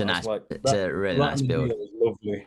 And then Kappa wise, I think I've got about 11 or something now. That's gone up since I last spoke. Yeah, I haven't really added to them because there's no point. What's the Yeah. point? I mean, in fact, I will add to it. Dr. Black's due in tomorrow or early next week, and then I might do a nice Dr. Black Hi-Capa, but I'll probably end up selling it. Yeah. Tell you one that I really did like, and you did recently, the second to none. Is it blue and orange? Is it blue and orange, right? That was, whew. I think that turned some eyes on the NSL event. I remember the commentator even saying he wants a personal one done. Yeah, there was a guy from Drink messaged me as well. He was like, I want something like second to none. It was a really nice Kappa there. Well, there was 4 of them. There's 4. Was it 4 of them? There's 4 that look pretty much identical. They're just colours are flipped. So say the one where there's got second to none lasered on the grip. Yeah. Orange grip. It might have an orange frame, blue slide. There's one with an orange slide, aqua reversed frame, and then there's 2 4.3s and 2 5.1s. But yeah, they've got them, and then the other nice one is the bubblegum one. Did you ever see the bubblegum one I did? I probably have seen it, I think, if you put it on Instagram. In fact, I know which one you're on about. You're on about the blue and pink. Yeah, I remember that one. Someone brought that, didn't they? I'm pretty sure. I don't know why he's doing that. Yeah, somebody bought it. It was I remember seeing it on the field, and I was like, I'm sure I saw that on a Hi-Capa Hub trailer on NSL. Yeah. Well, since I did that, there's been quite a lot of people that have tried to not copy it because you can do something similar. Yeah. Want it similar, so yeah, it was really nice. That was. I love that. It was stupid light as well. Second to non-Kappas are really light. Yeah. I think that magging, they're 437 gram or something like that. So they don't weigh anything. Nothing. Jeez. But yeah. So, what has been your biggest achievement, obviously, since you started? I would say moving into this place. Moving into this unit, because I never thought ever that I would get out of the conservatory and it'd be as big as what it is. It was that is absolutely wild to me. I still can't get my head around it now. It's like looking back at it, it just blows your mind. Yeah, it was just literally all from like I said, $2,000 nowadays is you wouldn't get much for $2,000. Yeah. 5, 6 years ago, it got me a fair bit, but no, I never thought I'd be able to move into a unit and afford a unit and take somebody on it. It's just absolutely wild, or have as much stock as what I do and stuff like that. And that's not me going, oh, check me out, because I'm not. Yeah. It's more of I'm shocked at how it's successful. Yeah. It was even through COVID. Like I thought, as soon as that hit, I was like, done, finished. Game over. What a stupid time to sort of we'll waste $2,000. But you know what? COVID actually worked in my favor. Huge. And I didn't see that side of it until later on, because people were at home, they was on furlough, they were getting paid to do nothing. They was like, what am I going to do? I can't go out. Spend it. Yeah. So there was still orders going in. It was a nightmare with shipping. And then the supply was still shipping stuff, but it was restricted down to like 2 shippers. So you had FedEx or UPS. FedEx, I tried to ship with FedEx because, again, I didn't know you couldn't ship airsoft stuff with FedEx. So FedEx brought it into the country, and I was like, what's not in this taking box? It was like, what's in this box? I was like, airsoft stuff. I was like, yeah, we can't import that, mate. Sending it back. So I lost 800 quid in the middle of COVID. 800 quid on shipping there and back, and then I had to pay for it again. Yikes. Shipped to the UPS, and then it sat in customs for like 2 months because I didn't know the customs system. Like now, if I order something from Taiwan, Hong Kong, America, I can go into the country in 2 days. Yeah. Nice. You just learn how to do things, and that's just one part of business, I suppose. Yeah. But yeah, COVID really helped me out, and I am honestly just shocked, and it's everybody else really. It's not just all my world. It's everybody. It's like supported like Hi-Capa Hub or me or you guys that play Speedsoft, and like welcome me with open arms because you're all so lovely and stuff like that, and it's really nice. Yeah. Well, it helps that you're a lovely person, I guess. Oh, thanks. I'm gonna start blushing. No, I'm just myself. Some people don't like me, and that's absolutely fine. But yeah, with me, you see what you get. It's like I'm not a nasty person. I'm not a horrible person. I'm really stupid. Yeah. Yes, I am. And that's just the way it is. But yeah, obviously, it'd not be possible with all like you lot ordering and other people and just stuff like it is honestly just wild. Yeah. I never thought it was possible, but obviously it is. Yeah. Don't get me wrong, it's a lot of work. Oh mate, I can imagine. I can imagine it's a lot of work. A lot of stupid. Even now, what was it? Last Thursday, I was here at the unit till 1:30 at night, or 1:30 in the morning, and I came in at 8. So that's a long ass day. That is a long day. Yeah, there's still days like that. It's never going to end. That isn't. Well, something I love. Yeah. And I want it to succeed, and I want it to grow and do more for people. So, what you got to do? Yeah, exactly. And what's been your favorite tournament so far? Like your most memorable one?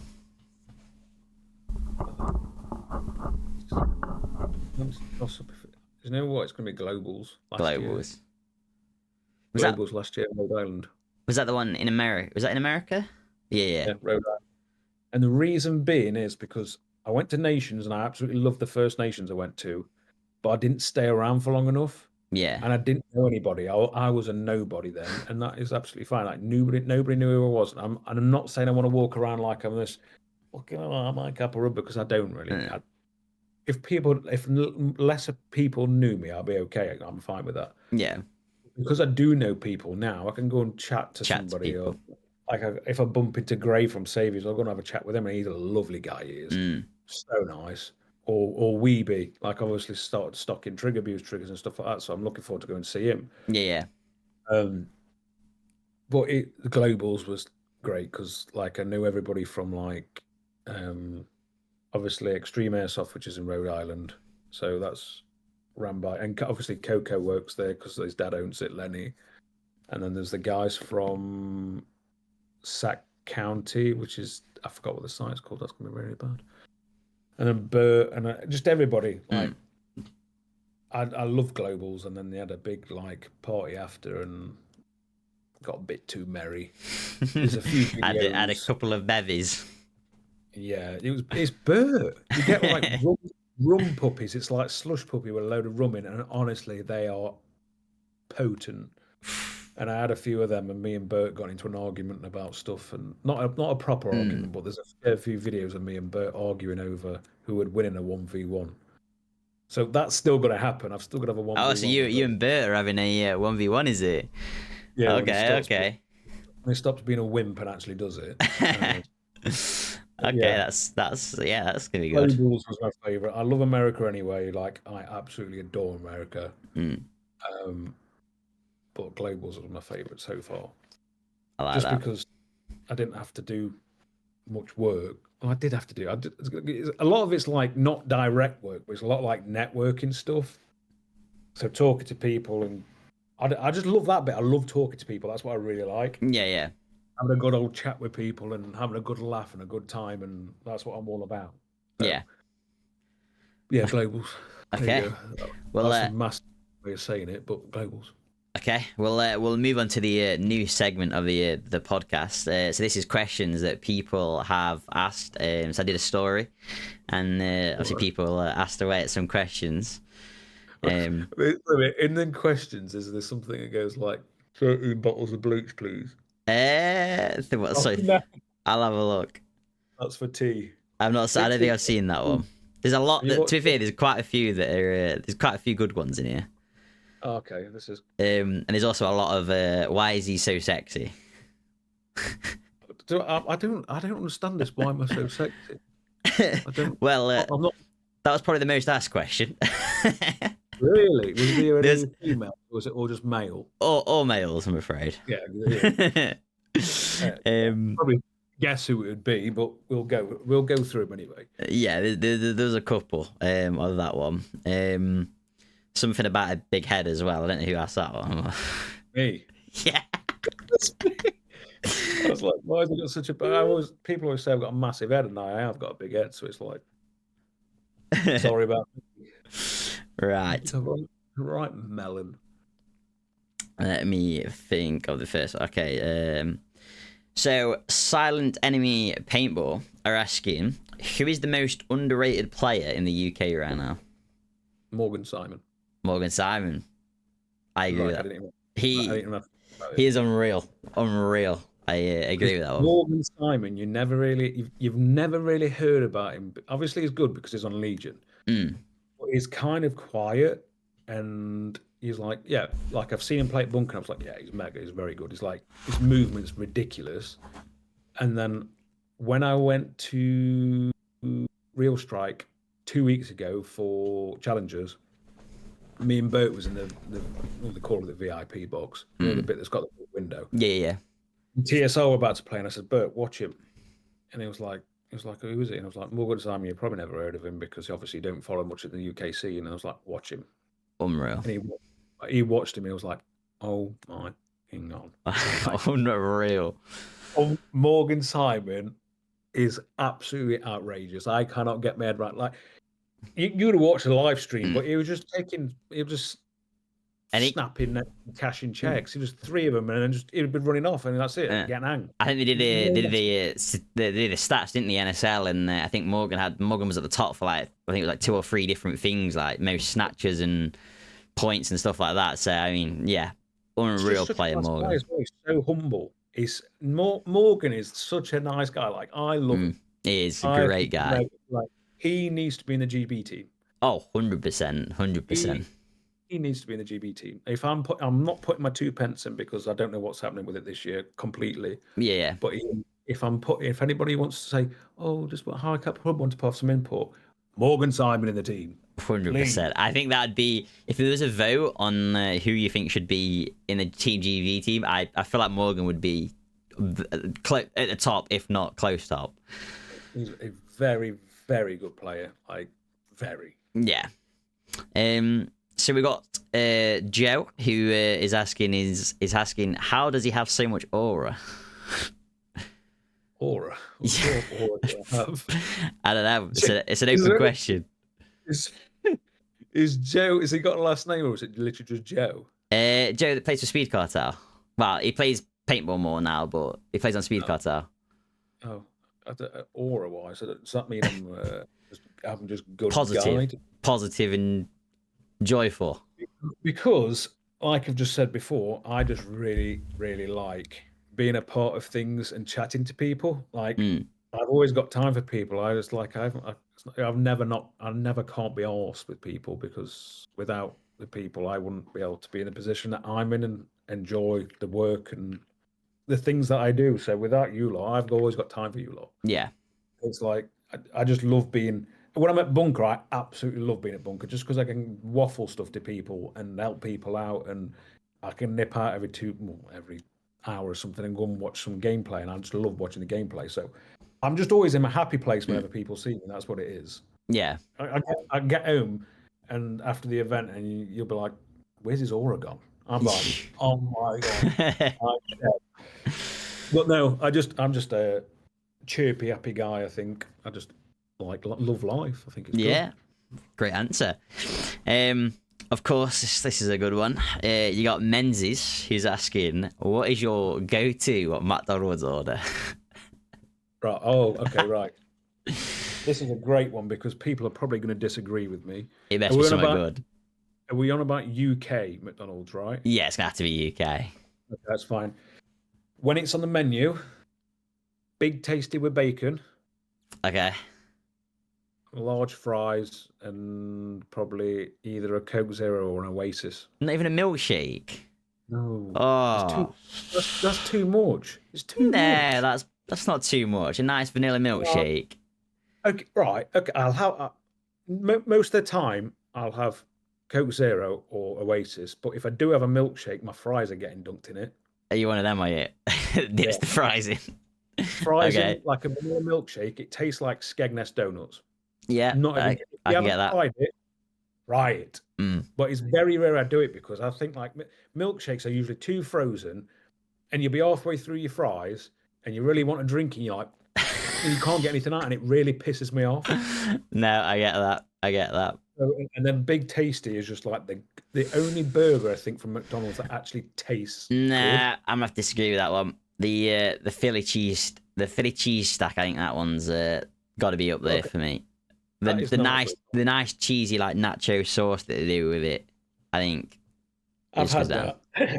I will agree. It's nice, but it's not Big Tasty. Mm, Big Tasty's god tier. Like Netherlands is okay, great because they've always got Big Tasty on the menu. have they? Like the day that I left Netherlands 2 weeks ago, me and Bert went for something quick to eat, and we went to Mackey's and they had Big Tasty with bacon. Mm. Bosh, I'm happy. That was the first one I've had for months and months and months. I'll have to have that on the next order then. I reckon. Wait, you've never had a Big Tasty? I think I have probably many. I mean, I always go for like the new burger. So whatever's new in the menu, I usually get. You need a Big Tasty in your life. It's just outrageously good. But Okay. if I was going to choose one, I'd probably have a Burger King. Burger King's better Yeah, than Mac. I mean Burger King's quite nice. It's just expensive, Burger King. I went to the services the other day and got a Burger King, and it was ridiculous the price.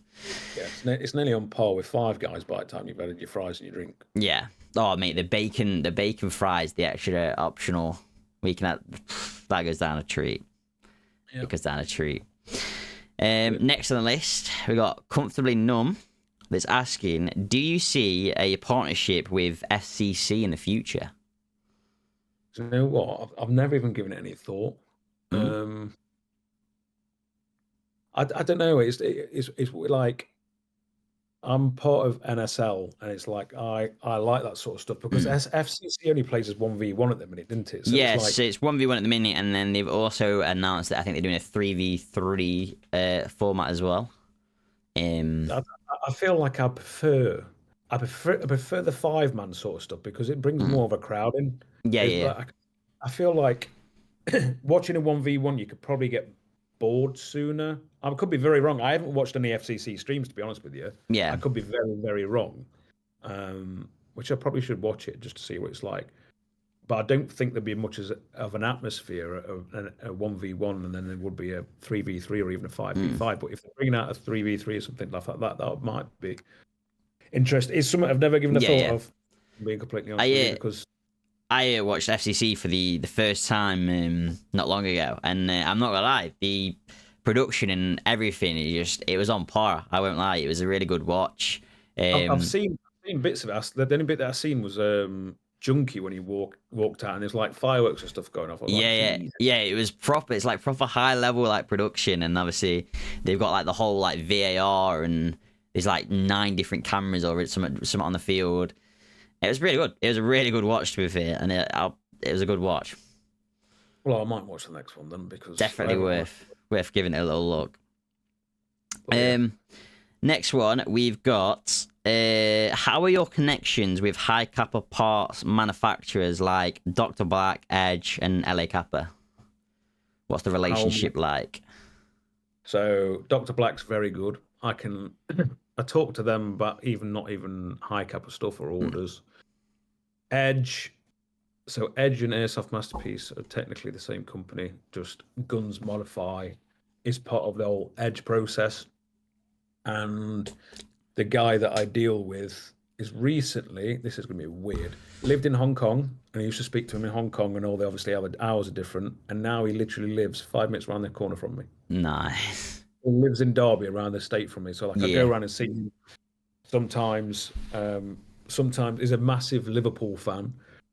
So he'll get his T-shirts delivered with my stuff, and I'll go around and nip him around a T-shirt, and then he buys my daughter like Christmas presents and stuff like that. So it's really nice. Really like, good relationship, yeah. Really good. Dr. Black's really good. Like I said, I talked to them. LA Kappa stuff, I don't really talk to Sutton anymore. As weird as it sounds, I feel like a lot of his products just died down, and the demand from in the UK just fell off. Yeah. No, people stopped wanting LA Kappa stuff, so it's like I haven't put an order in with them for a long, long time, and it's because I've still got loads of stuff that's just not sold. Yeah. So it's, I think, I don't know, but the want and the need for LA Kappa stuff just completely dropped off the earth. So yeah. Relationship wise, I don't really have much with Sutton anymore. Yeah. But everybody else, I'm absolutely fine with. Yeah, Good. It's always friendly. that's good. That's good. Never just business wise. So we got BSD who's asking, where did your love for Airsoft come? Kind of touched on it a little bit, but if you wanna Literally just from playing. from playing. Me and my dad, and sometimes my brother, have always just done stuff together since we was younger. We've always done stuff. Like my dad used to do skydiving, so I used to go with him. I didn't used to do it because I was too young, but I used to just go and watch and spend time with him.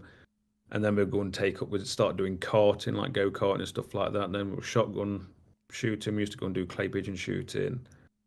And then there was like, what's the next thing? And then we started off Airsoft. And then it was just something that me and my dad did together. So it was like a good thing to get out and go and spend some time with your dad. Yeah.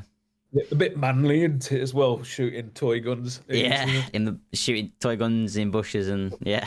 Yeah. And then that's how it started. And then I just fell into the speedsoft stuff, and I just love that because I just love the community. It's like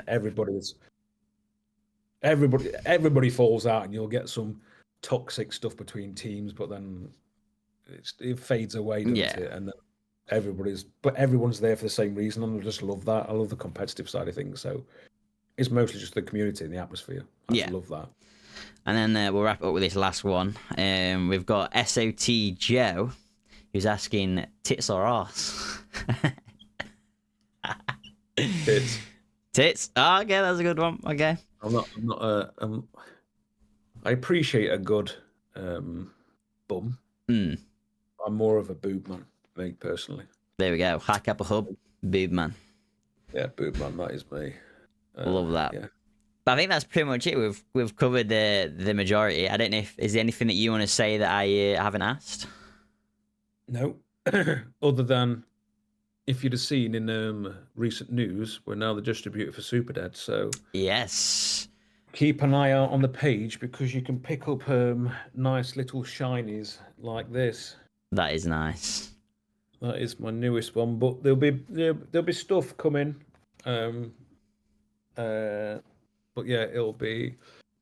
If you're watching in Europe, there'll be some stuff going over to Real Strike and stocked in Real Strike, but it'll be easier to buy stuff from me. And we'll have latest drops and stuff like that. And it's the same with the UK. I'll have some stuff at the bunker this weekend, even though they'll probably go out after bunker, so people will be too late by then anyway. But yeah, if you wanted Super Dev stuff, which everybody struggles to get hold of because it's super limited and it's gone like that.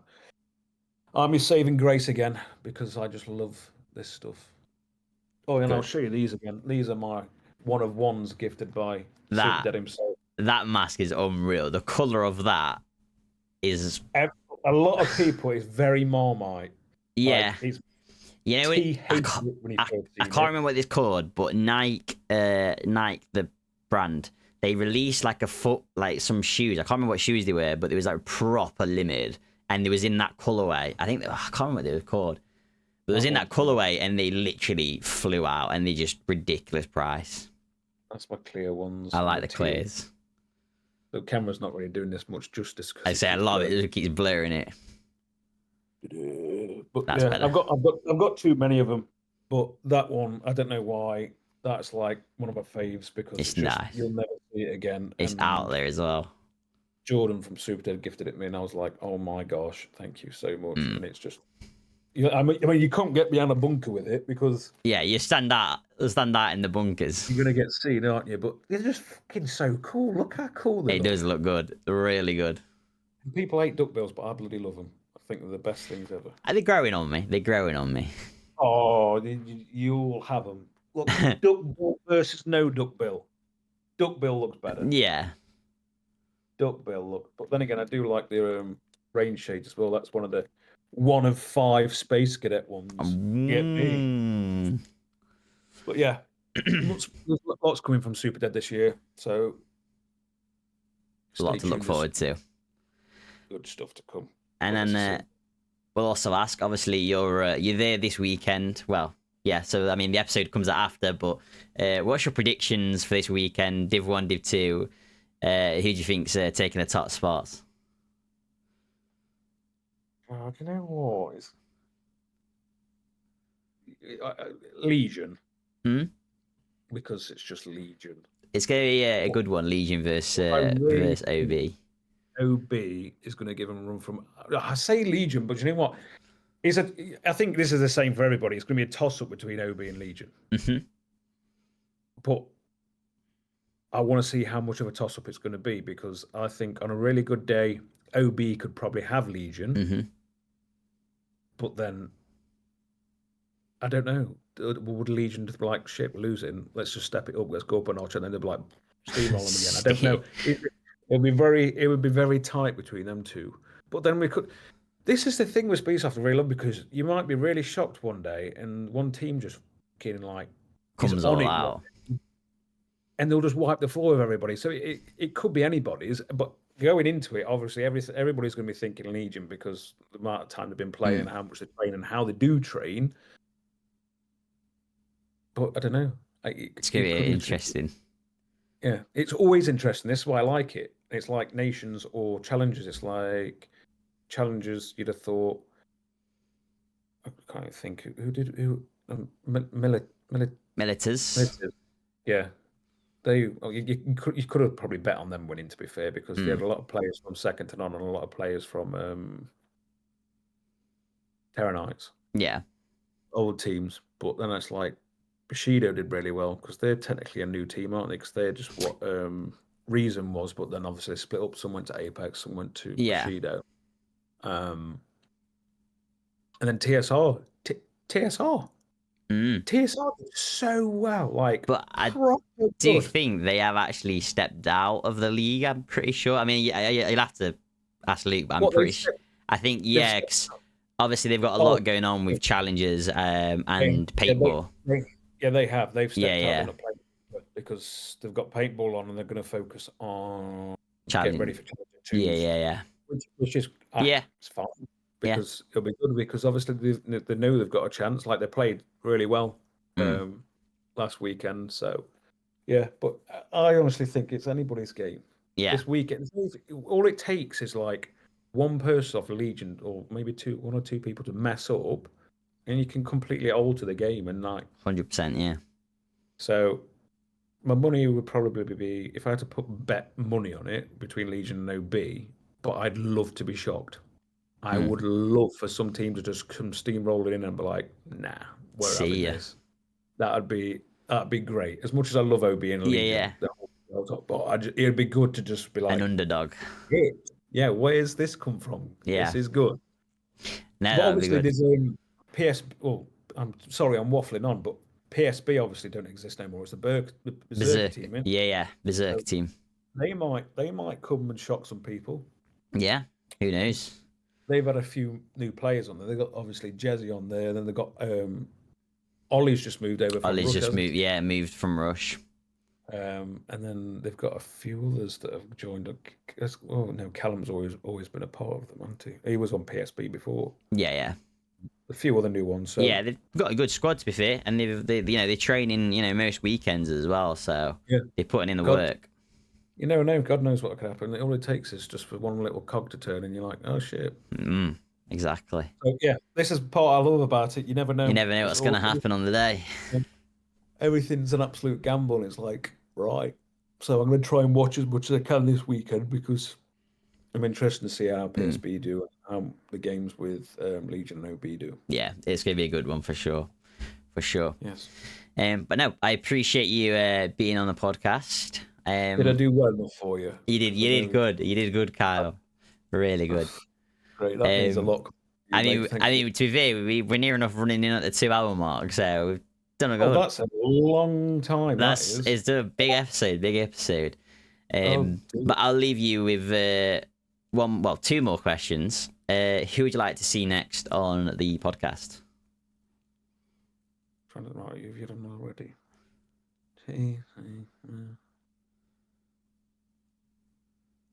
Morgan Simon.